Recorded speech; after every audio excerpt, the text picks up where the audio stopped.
Pronto, agora está gravando. Bem lembrado. Thiago tá aí? Thiago tá Tô aqui. Tá. É isso mesmo, né? A gente vai seguir pelas perguntas, certo? Podemos seguir. Eu não sei se o pessoal, se toda a empresa está sabendo o trabalho que está sendo feito sobre a LGPD na arte.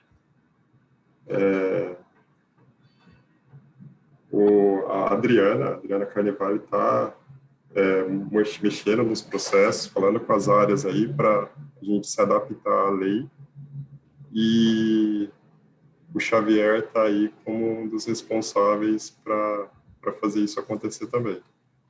E a gente recebeu aqui algumas perguntas. Aí, o que você prefere, Xavier? Que eu vá lendo e a gente vai trocando essa ideia? Eu posso pegar aqui também, peraí. Doutor, você tá aí também, né? Doutor Maurílio? Estou aqui sim, estou ouvindo. Perfeito. O Porque eu acho que microfone seria legal desligado, mas... a gente falar uma das perguntas e aí você falar sobre o aspecto jurídico aí que envolve a pergunta e depois a gente abre aí para dúvidas. Mesmo que a gente não termine todas elas, mas eu acho que fica uma dinâmica legal, porque aí todo mundo vai participando. Tá? Então, assim, deixa eu pegar aqui a primeira. Quem fiscaliza a LG... Primeiro de tudo, né? Acho que seria legal, doutor, dar uma introdução do que é LGPD. Acho que talvez algumas pessoas não saibam. Tudo bem, então eu inicio falando que a LGPD é uma lei que ela tem mais o escopo de ser um marco regulatório, né, do tratamento de dados no Brasil. Esse marco iniciou lá com o Marco Civil da Internet. Esse assunto vem sendo tratado em várias outras leis esparsas, mas não bem definida no que dados, proteção de dados. Mas nós já vamos encontrar isso em várias legislações já em vigor no Brasil. Então, essa lei veio, compilar, juntar tudo esses assuntos que estavam esparsos numa lei normativa que vai ser a base jurídica desse assunto. Tá? Ela, por si sozinha, ela não resume tudo, ela não trata sozinha desse assunto, porque esse assunto ainda vai ter reflexos na lei do consumidor, no Código de Defesa do Consumidor, ainda vai refletir nessa lei. Os PROCONs também vai refletir na aplicação dessas leis, né? Mas ela tem com esse escopo de ela ser o norte da proteção de dados no Brasil. E essa lei ela vem acompanhando um movimento mundial. O Brasil, falar nisso, está muito atrasado nesse sentido. Na Europa, a proteção de dados já é tratada com muito mais vigor, está muito mais adiantada, é muito anterior à nossa. Lá é tratado pelo GDPR. Tá? A nossa lei, a LGPD, ela tem como base o GDPR, que é a Lei de Proteção de Dados, vamos supor, na Europa. Me parece que é toda a Europa, menos três, Liechtenstein, e eu acho que a Inglaterra também, e tem mais um outro país que estão abrindo mão dessa lei, que estão tendo leis próprias. Nesse mesmo caminho, tem os Estados Unidos, que tem a lei própria dele de proteção de dados. Tá? Então, o Brasil, com o comércio mundial, com essa onda de mundialização dos assuntos, não pode ficar estranho à parte desse movimento mundial de proteger os dados. Para quem não sabe, os dados hoje é considerado o novo petróleo mundial, de tanta riqueza que pode se fazer com a comercialização de dados. Então, é nesse sentido que essa lei vem. Ela vem normatizar o uso de dados no Brasil, ela vem acompanhar um movimento mundial de proteção de dados e ela vem regular, colocar as nossas empresas, né, nesse setor de tratamento de dados no nível global para ela ter uma competição justa. Essa lei ela regula o tratamento de dados internos, né, e tem como o tratamento de dados quando você faz o tratamento externo de dados. Para se ter uma Doutor ideia, Maurílio, um dos doutor artigos Maurílio, regula que considera-se o titular do dado a pessoa que está no Brasil no momento que foi coletado o dado. Então, até um estrangeiro é considerado pela lei um titular de dados se ele estiver, e se os dados dele foi coletado aqui no Brasil, ele estiver aqui no momento. Tá? Então, é Legal, bem doutor. abrangente. O Maluf tem uma pergunta para fazer aí. Pode falar. a primeira pergunta que eu tenho e aí eu acho que é parte disso daí para a gente poder entender a abrangência dessa lei como um todo, é a própria definição do que seria um dado. Quer dizer, eu acho que isso é uma coisa, se o senhor puder esclarecer, será muito útil. O que se entende por dado de uma pessoa? Então, tá bom. Essa definição, aí a gente tem que entender que tem dois pontos importantes na lei. O que é o dado, o que ela visa proteger e o alcance desse tratamento, ou seja, qualquer situação ou não, né? Então, dado pela lei, ela tem a definição lá no artigo 5º, tá? É o dado que ela visa proteger é qualquer informação relacionada à pessoa natural identificada ou identificável. Então, diz aí, qualquer trabalho que você for fazer, qualquer situação que for lhe pedir os dados que possam te identificar, tais como SIC, RG, todas essas coisas que tornam a pessoa identificada, ou até identificável. E isso que é importante pensar, porque esse identificável alcança até a tua localização por GPS, por satélite.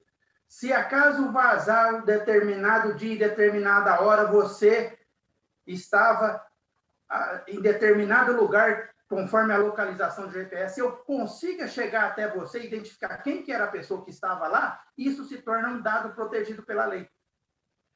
E a lei distingue os dados, vamos supor assim, normais, dos dados especiais, né? E aí ela classifica esses dados especiais como dado sensível. Qual que é a diferença de um de outro? Qual que é o paradigma para diferenciar um outro? O grau de lesividade que pode causar se houver vazamento ou mau cuidado com aquele dado.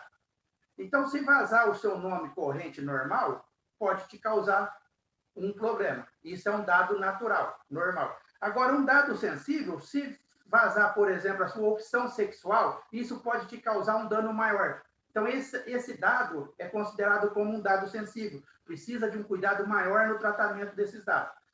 E as operações que a lei protege, ela vem escrito, o tratamento, ele vem também lá no artigo 5, no capítulo 10, ele diz que é toda operação realizada com o dado pessoal.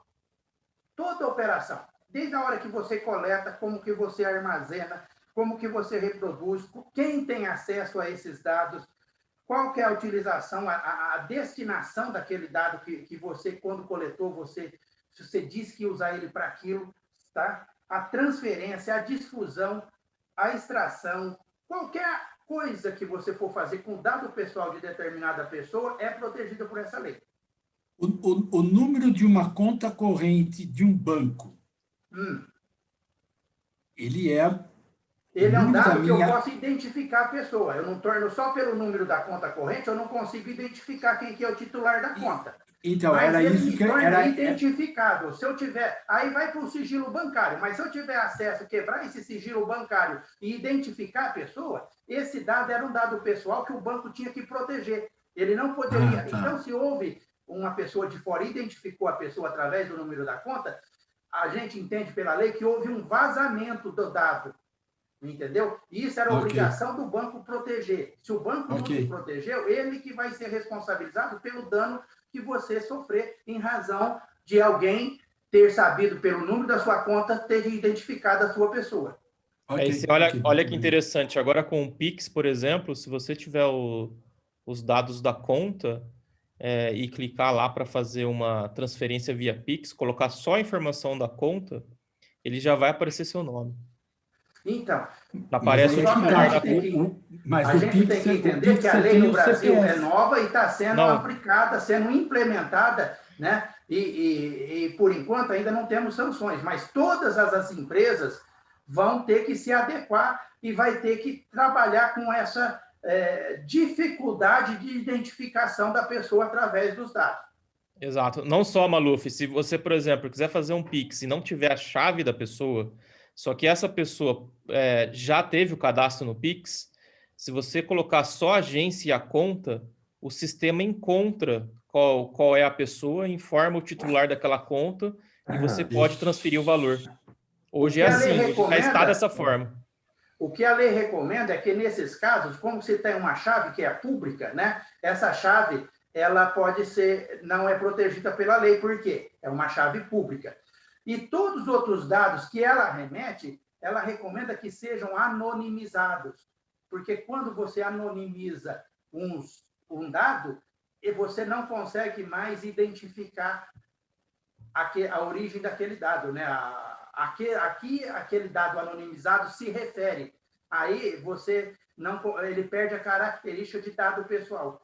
Então, provavelmente, essa condição do Pix vai ser a chave pública e todos esses dados, futuramente, devem vir aparecido lá, o xizinho, ou então só o comecinho do nome, AND, e depois xizinho, para não conseguir identificar o titular. Legal. É isso que a lei recomenda. Agora, vou seguir aqui com as perguntas, que tem a ver um pouco com isso. Quem fiscaliza se a LGPD está sendo cumprida e quais os tipos de dados que serão protegidos? Essa parte dos dados eu acho que já foi falado, mas se quiser complementar. E a questão de fiscalização da LGPD.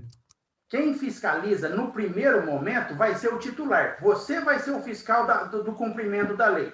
Porque se você compartilhar seu dado com determinada empresa e você vai perceber futuramente que ela fez mau uso daquele dado, que ela não deu uma destinação com o que ela se comprometeu, o que ela vendeu, o que ela transferiu, você vai ser o primeiro fiscal, tá?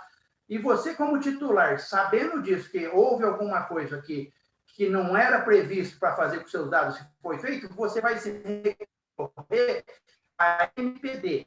A ANPD é a Autoridade Nacional de Proteção de Dados. Ela está prevista na lei, lá no capítulo 6 da lei, tá? Essa agência, ela vai ser uma organização, né, sujeita à fiscalização e eventual responsabilização pelo Ministério Público Estadual, tá? E ela pode manejar ações judiciais, né, para reparar e apurar algum erro, alguma coisa que teve com o dado, até de forma coletiva, não só o seu, mas esse tempo a gente teve aí notícias de vazamento de dados de milhões de pessoas, de várias, sabe? Então, nessas condições, essa agência ela pode entrar com medidas protetivas de todos de uma vez e não de um só indivíduo, tá? Vai ser uma agência da Administração Pública Federal, né? Integrante do quê? Da Presidência da República. Essa agência ela ainda não foi criada, correto, doutor? Tem previsão? A agência foi criada, já está ativa.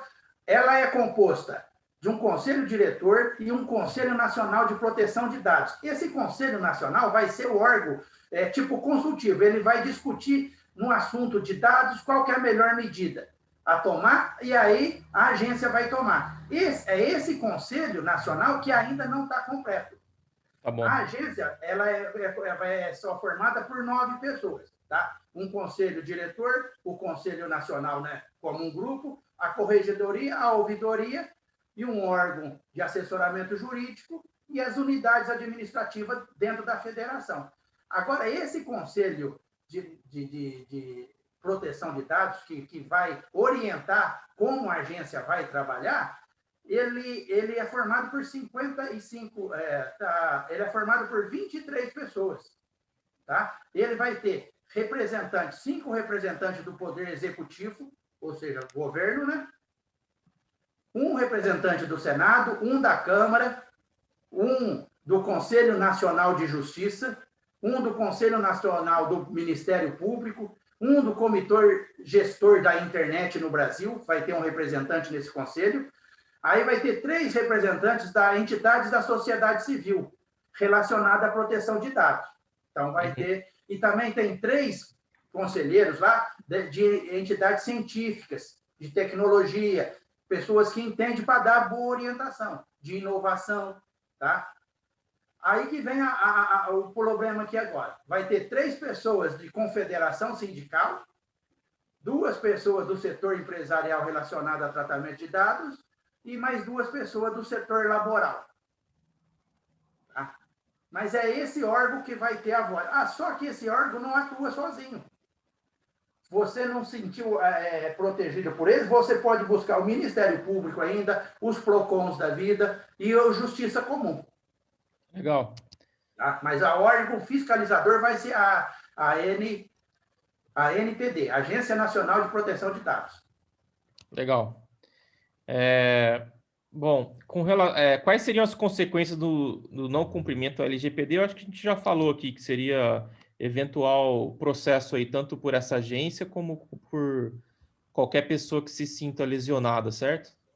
Certo. O problema é o seguinte, que a lei, ela coloca pessoas que são encarregadas dessa proteção de dados, dentro da empresa e a empresa. Além dessas ações, elas podem refletir o quê? Em punições para essas empresas que não cumpriram, que permitiram o vazamento. Então, são multas, o que está se chamando a atenção, que tem multas de elevado valor, tá? Podendo chegar até a 50 milhões de reais. Mas fora essas multas, tem multas menores que vão ser aplicadas aos poucos. E um grande problema dessa lei, que é até o mais grave que pode acontecer, é a proibição daquela empresa que teve o vazamento de dados de coletar novos dados. Aí vocês imaginam uma empresa que trabalha com RH, que ela fique proibida de coletar novos dados para funcionário. O que vai acontecer com essa empresa? Acabou. Você vai fechar a empresa. Então, a multa é até a pena menor, porque pode ter, num caso de abusos, chegar, inclusive, a inviabilizar a continuidade do negócio em razão de falta de atendimento aos preceitos dessa lei. Se eu não me engano, na lei até tem um número em penalidade que chega até 2% do faturamento anual, correto? 2% do faturamento até 50 milhões. Tá? Se os 2% passar de 50 milhões, não dá. Então, o teto é 50 milhões. Tá? Mas, além disso, passa por advertência, passa por sanções, sabe, menos monetárias. Aí, sanções menores, e conforme a gravidade e reincidência da empresa. Então, se o titular vai fazer uma reclamação lá na ANPD contra a arte vai acionar, a ANPD vai acionar a arte, teve essa reclamação, esse vazamento de dados na sua empresa, que cuidados você tomou? Eu não fiz nada, eu não estou nem aí com a coisa. Sabe, eu estou fazendo, mas o meu setor está começando agora, eu acho que eu vou fazer. É uma situação. Outra arte vai mostrar as evidências, eu estou dando treinamento para o meu pessoal, eu estou melhorando o meu parque produtivo, eu estou investindo em segurança, mas, infelizmente, com todo o cuidado que eu achei suficiente até o momento, mostrou-se que é insuficiente, mas eu vou aprimorar. Então, a sanção vai ser outra, vai ser mais um nível de orientação, de acompanhamento. Então, faz assim, faz assado, porque a intenção da lei não é prejudicar, não é inviabilizar nenhum negócio, não é causar custos demasiados para ninguém, para nenhuma empresa. Ela simplesmente quer que as empresas se adequem a proteger os dados, a ser transparente naquilo que ela faz com os dados que ela coleta. Os dados Exatamente. Eu andei vendo algumas estatísticas aí do mercado europeu, que em 2018 entrou em vigor a lei deles lá e não teve assim um impacto tão grande no dia a dia das empresas, não. O que teve problema foi realmente as punições para vazamentos que teve de informações, por exemplo, do Google, não sei se vocês chegaram a ver aí, de informações da localidade das pessoas e tudo mais, tomou multas assim milionárias, mas no dia a dia aí das empresas comuns o impacto foi bem menor. Certo. Bom, deixa eu ver, tem dicas de como, do que podemos fazer no dia a dia para ajudar a arte na LGPD? Tem, sempre é bom, né? Para quem que trabalha com os dados dentro da arte, principalmente, né? Então, essas pessoas devem disponibilizar e permitir o acesso somente para as pessoas estritamente necessárias, né? Aqueles que estarem em contato com o dia a dia. Adotar a política da mesa limpa, da tela limpa, quando você sair da sua mesa, agora, como está mais no home office, né? Essa política fica um pouco, né, em desuso. Mas a tela limpa, quando não deixar informações, dados que você está trabalhando, eu preciso sair, eu vou deixar a amostra, né? Não compartilhar senhas e acessos às suas informações de trabalho. Outra coisa, a arte deve desenvolver e vai desenvolver a política do BioD, né, do uso de tecnologia pessoal no ambiente de trabalho, transitando informações da empresa, os dados da empresa nos aparelhos de uso pessoal, né? Então, a empresa Então, isso são atos que os funcionários, as pessoas envolvidas, no dia a dia podem fazer. Agora, tem atos que a empresa tem que fazer, né? Que ela vai implantar uma política de segurança da informação, ela vai fazer, nós devemos fazer dessas nossas reuniões mais frequentemente para mostrar para todos os envolvidos qual que é a nossa política de segurança da informação, como que a empresa quer que os seus agregados ajam com a informação, né? A padronização de regras, de processos, né? Isso é um trabalho que nós vamos fazer aqui ao longo do tempo.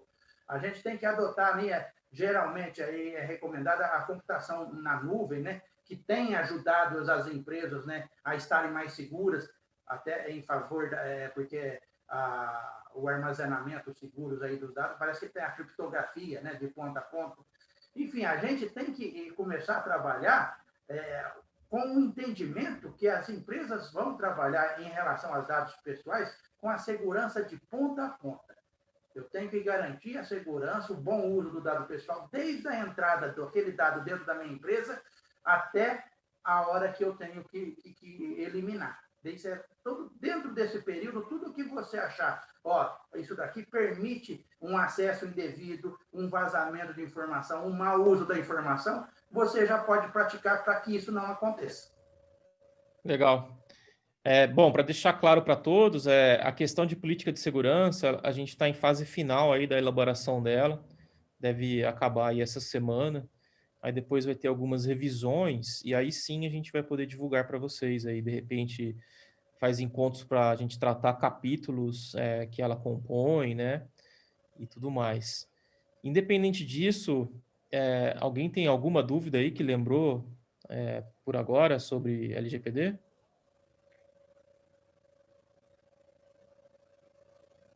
Ou alguém quer contribuir com alguma informação a mais? A gente também vai ter uma política de privacidade, né? O doutor Maurílio escreveu, eu já li, já falei o que nos processos essa política tem, o que essa política não tem, então que a gente vai ter que alterar processos para adaptação tanto à política de segurança da informação como à política de privacidade. Então, essa política de privacidade, inclusive, com certeza a gente vai ter que publicar no nosso site, então ela vai ficar disponível tanto para pessoas de fora como para a gente. A política de segurança provavelmente também. Então, essa política de privacidade também está sendo concluída, e ela é muito importante, ela dá dicas importantes para todos. Todos devem ler com bastante atenção. É legal falar um pouco também do trabalho aí da Adriana, que está fazendo todo o mapeamento de dados da empresa como um todo. E dali a gente vai tirar um plano de ação com muitas atividades para a gente se adequar aí com relação à lei. Desde o pessoal lá do RH, do departamento pessoal, até o pessoal de operações também, né? Então tem muita coisa que a gente vai fazer, então ao longo do tempo aí a gente já vai disparar atividades aí para a gente se adequar. O Xavier, pegando um gancho nisso que você, Adriana, falou, é recomendável pela lei que as empresas criem um departamento de LGPD dentro dela, como tem o RH, como que tem o financeiro, como que tem o administrativo, entendeu? Então, ter um departamento específico para esse assunto e para acompanhar o desenvolvimento da proteção de dados dentro da empresa no dia a dia. E É recomendado também, como boa prática aí, você, além da gente ter o DPO, que é o profissional de proteção de dados, que vai fazer a ligação da empresa com a Autoridade Nacional de Proteção de Dados, a gente tenha esse profissional também, vamos supor, usando assim uma gíria da empresa, né, no chão da fábrica, no dia a dia com todos os funcionários, não só com a autoridade. Tá? Tenha esse profissional que seja conhecido dentro da empresa, ó, esse é o profissional de proteção de dados. As recomendações, os apontamentos dele é lei dentro da empresa no que tange a proteção de dados. Então, nós temos que seguir em todos os nossos setores. Legal, é isso mesmo. Eu posso falar um ponto? Pode, lógico. Hoje, na Ambev, a gente atende algumas demandas, né, que o pessoal pede para a gente consultar as bases, tanto de transporte como a base de armazém, para identificar alguns dados específicos que existem mesmo na base, tá? Até por campanhas que ocorrem na Ambev e tal, então tem uma base que a gente acessa e consulta, e quando existe algum registro, a gente mostra para eles, e eles seguem com essa política para excluir ou não o registro. Isso está mais recente, né? A gente sabe que o LGPD já vem de um tempo, mas ainda assim tem coisas primárias lá que a gente vê que não evoluíram. Por exemplo, eles têm muito cadastros em equipamentos e sistemas menores, né, de chão de operacional dentro do armazém, por exemplo, que o login é o CPF do operador. Informações como CPF e o nome deles estão alastrados dos operadores, funcionários, assim, por vários âmbitos assim de bancos de dados, de telas, de informações. E eu percebo assim que por mais que tenha essa linha agora que está evoluindo mais, tudo ainda tem muita coisa para melhorar lá nesse sentido. E eu vejo que eles ainda estão bem atrasados. Tem um movimento, né? Eles sempre estão falando disso lá, mas assim tem muita coisa para arrumar no básico que ainda está bem parado, assim eu percebo, sabe? Esse dia eu estava conversando com o Vinícius e ele contando que continua a mesma coisa, continua com o CPF, continua com as informações expostas e tem plano de mudar, mas que ainda não mudou. Tem muitas empresas atrasadas, muito devido aí a várias postergações aí de quando essa lei entraria em vigor, a questão da agência, né, que o doutor até pode depois me ajudar a responder, que ela demorou também um pouco para ser definida e criada. Aí tem a questão de auditorias externas, do quanto que essas empresas estão aderentes a esses processos e as novas leis. A gente pega, por exemplo, a Claro, ela tem lá uma empresa, contratou uma empresa para fazer auditoria de como que ela está com relação à lei e os seus fornecedores. Então, a gente tem reunião com eles praticamente toda semana aí com a Adriana, para explicar o quanto que a gente já evoluiu da LGPD. Então, imagina, é uma preocupação da própria Claro, dela própria e também com seus fornecedores, né? Em algum momento pode ser que chegue isso lá. Então, vai muito depender disso daí, de como que os órgãos vão começar a fiscalizar isso, punições chegando, porque se não tiver aí essas auditorias, realmente vai ter muita gente que vai ficar para trás. Mas eu acho que isso vai ser um movimento que pode ser que em momento acelere um pouco mais, outro momento fica um pouco mais devagar, mas não tem volta, né? Essa questão de proteção de dados aí, o mundo todo tá criando leis aí para seguir dessa forma, né? Então é um caminho sem volta isso. Então, essa lei, o ponto focal dela, o que ela visa, até por ela ser uma coisa de mercado, não é uma lei criada nos escritórios de direito aí no Banco da Justiça, é uma lei criada pelo mercado. O que a lei se espera é que o próprio mercado regulamente a aplicação dessa lei com o tempo. O mercado vai excluir a proteção de dados vai ser um plus a mais na sua empresa, o que ela oferece. Olha, eu faço esse serviço e garanto a proteção de dados. Isso vai ser um diferencial. O mercado vai selecionar essas empresas e vai excluindo um pouco aquelas que não têm essa garantia da lei. Ela não visa uma lei arrecadatória, visa multas e dinheiro, ela visa a adequação.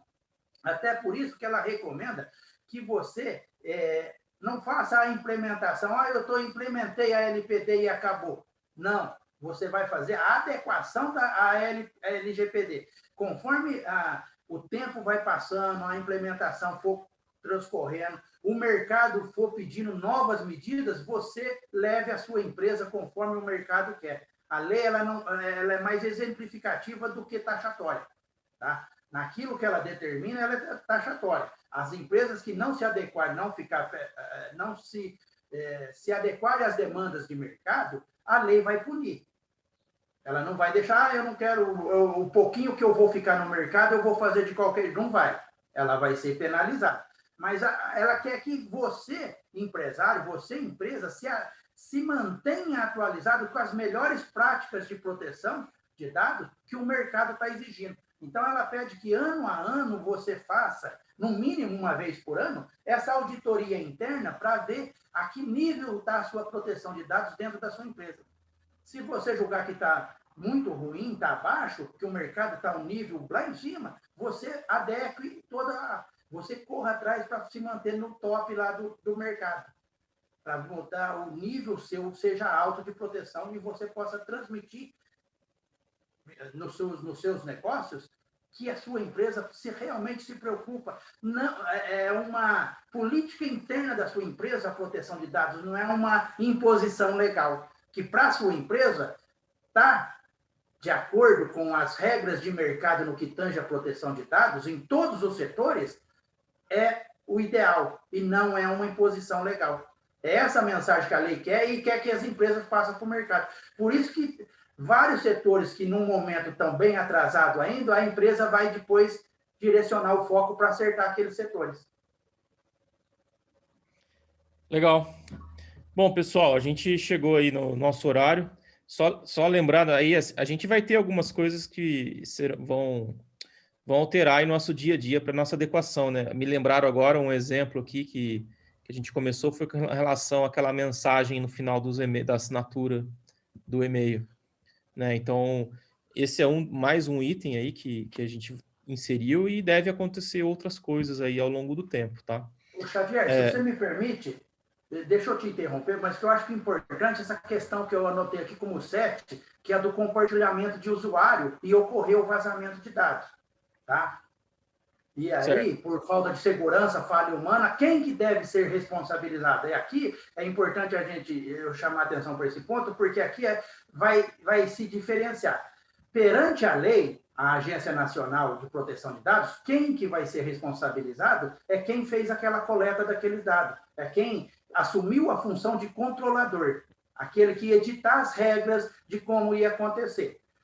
Só que é o seguinte, se esse controlador, ele ditou as regras eficientemente, e essa regra não foi obedecida pelo funcionário, ele compartilhou, contrariando as recomendações da política de segurança, entendeu, da empresa, esse funcionário pode ser responsabilizado pelo vazamento que aconteceu, pelo prejuízo que a empresa teve, pela legislação trabalhista, inclusive com demissão de justa causa. Está lá no artigo 482 da CLT, que diz que o empregado, que constitui justa causa para a rescisão do contrato de trabalho pelo empregador, ato de improbidade. Então, se o funcionário compartilhou a senha com má intenção, com intenção ímproba, ele pode ser demitido. Tá? Ato de incontinência de conduta ou mau procedimento no compartilhar essa senha entre os funcionários. Né? A desídia no desempenho das respectivas funções. Então, esse compartilhar de senha, se gerar dano, o funcionário fala, vai ser só a empresa que vai ser responsabilizada? Não, ele pode ser responsabilizado também. Aí não vai se usar a LGPD, usa-se a CLT com base no dano e com base na LGPD, você responsabiliza o funcionário. Era isso que eu pedi a parte aí, desculpa ter te interrompido. Não, tranquilo, eu já estava caminhando para finalizar a minha fala. Então, pessoal, caso alguém tenha alguma dúvida, algum outro questionamento, pode mandar uma mensagem para mim, aí para o RH, ou depois, quando a gente abrir novamente esse encontro, provavelmente a gente disponibiliza lá o Rose um campo adicional lá para fazer as perguntas. Tá? Então, obrigado aí pelo tempo de todos. E bom dia, né? Ainda acho que ninguém almoçou, então bom dia aí para todo mundo aí. Até mais. Tchau, tchau. Tchau, tchau. Até mais. Tchau, tchau. Pessoal, Tchau, bom pessoal. almoço. Até mais, bom dia. Bom almoço a todos. Tchau, pessoal. Um abraço. Boa Tchau. tarde. Tchau, tchau. Bom almoço para todos. Tchau, obrigado. Tchau, tchau.